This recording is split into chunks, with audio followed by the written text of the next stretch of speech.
What's up guys, Luke here, and if your friends and coworkers know that you're into credit cards for travel, you probably get asked the same questions I do constantly.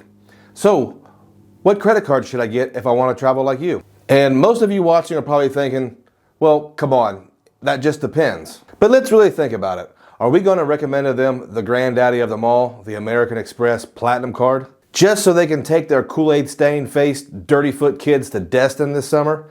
Very few people use the credits attached to the Platinum, and when you tell them that it costs almost $700 just to get the card, then they charge you extra if you want a card for your wife, they probably won't want to talk to you anymore. Let's think about this for just a second, and I'll tell you what I think is the easiest suggestion with the highest upside. I'll factor in things like versatility, ease of use and availability, plus long-term probability. But first, if you are new here, I talk about credit cards, points, miles, cash back, and travel. If you're interested in those things, consider subscribing and becoming part of our online community. If you get any value at all out of this video, slap that like button for me and the YouTube algorithm. With that out of the way, let's get into it.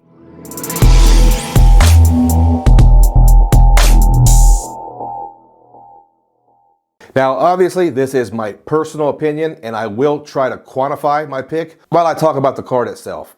For a first-time travel card, I'm going to assume a couple of things. First, I'm going to assume that this person has a credit card, and likely two credit cards, and they understand how to use them. Meaning they aren't staring at $12,000 in credit card debt already while they learn how to travel for free, but owing the banks hundreds of dollars in interest. I'm also going to assume that since they are looking to travel, that they have an income and they have their personal finances in order. So no secured credit cards and no 2% cashback cards either. There are a few cards that come to mind, and I'm sure you all have the same idea in your head. Many of you are thinking of the Capital One Venture X card, or maybe even the American Express Gold card.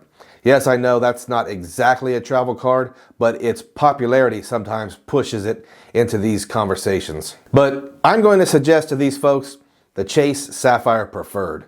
Now, I know this choice is definitely not knocking your Aunt Connie's socks off or shocking anyone, and I know some of you are thinking, nah, too boring, but stay with me and I'll explain.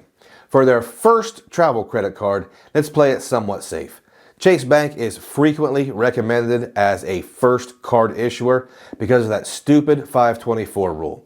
If you're not familiar, 524 means that if you have opened 5 or more credit cards in the last 24 months, then Chase will likely deny your credit card applications until you've allowed enough time to get under 524. So starting with Chase definitely has some merit considering they have a lot of great cards, and I'm thinking most folks watching this probably agree that credit cards seem to multiply once you start learning the game. Also, I want to mention that if you want more information about this card, check out my new super organized card link in the description below. If you use my link, the channel will benefit. It will help me create more content like this. The Chase Sapphire Preferred has a fairly reasonable $95 annual fee that most folks can wrap their head around.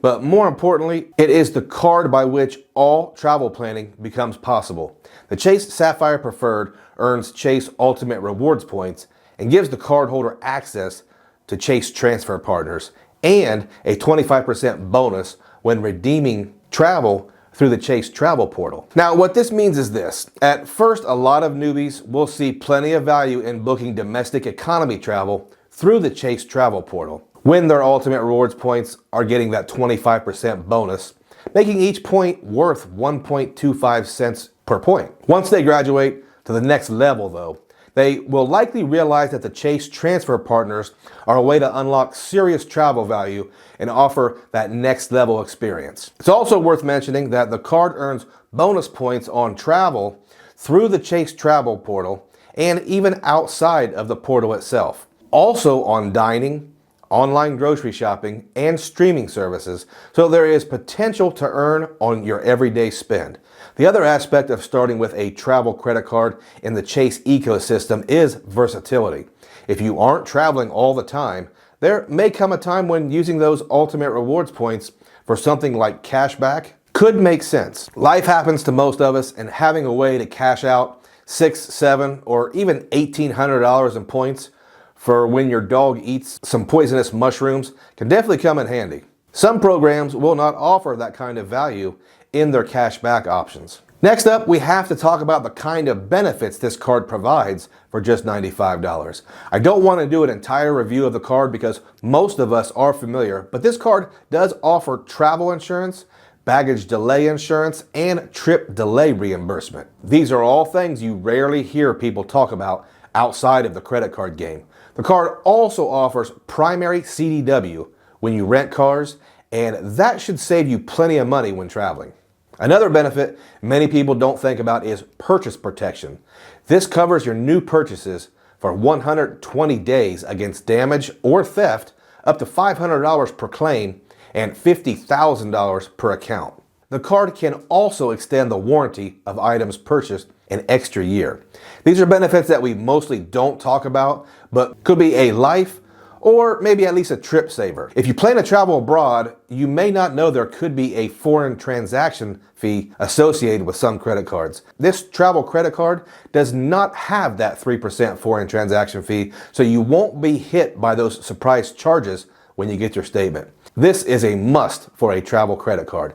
And finally, we come to the bonus. We in the credit card game are very in tune with the current bonuses for signing up for credit cards, but some newbies may not be. Well, it turns out this card has a bonus, or well, rather a few different bonuses, but the one I want to talk about is the bonus that begins today, April 20th. You don't have to go in branch. Using my link in the description, you can see the card is actually offering 80,000 Chase Ultimate Rewards points for getting the card and spending just $4,000 in the first 3 months of card ownership. Remember, with that bonus, that could be worth up to $1,000 in value when redeemed for travel through Chase Ultimate Rewards travel portal. That's a much higher bonus than normal for this card. Now, for my last point, I have the following. The optionality of the Chase Sapphire Preferred is one of its strong suits. Once they are more familiar with the credit card game, it could be time for them to actually build upon their setup. Chase offers cards that earn ultimate rewards points, and they are very complementary to the Sapphire Preferred. No annual fee cards like the Chase Freedom Flex and the Chase Freedom Unlimited. Both have bonuses, and their ultimate rewards can be transferred to the Chase Sapphire Preferred to potentially gain that extra 25% value or be transferred out to partners. Using complementary cards that may earn more on certain categories is a great way to plus up that point stack for a big time trip. Whether using the Chase travel portal to book a domestic economy trip or transferring points to partners to fly first and business class to Asia or Europe, it all starts with a Chase Sapphire Preferred. And that's why I would recommend this card for someone's first travel credit card. In the comments below, tell me what was your first travel credit card. Guys, that is it for me. Just a reminder to check out my card link in the description. It has information on just about any credit card out there. And when you use it, the channel does benefit and it makes me very happy. Guys, if you stayed all the way to the end, I really appreciate it. And I want to thank every single one of you.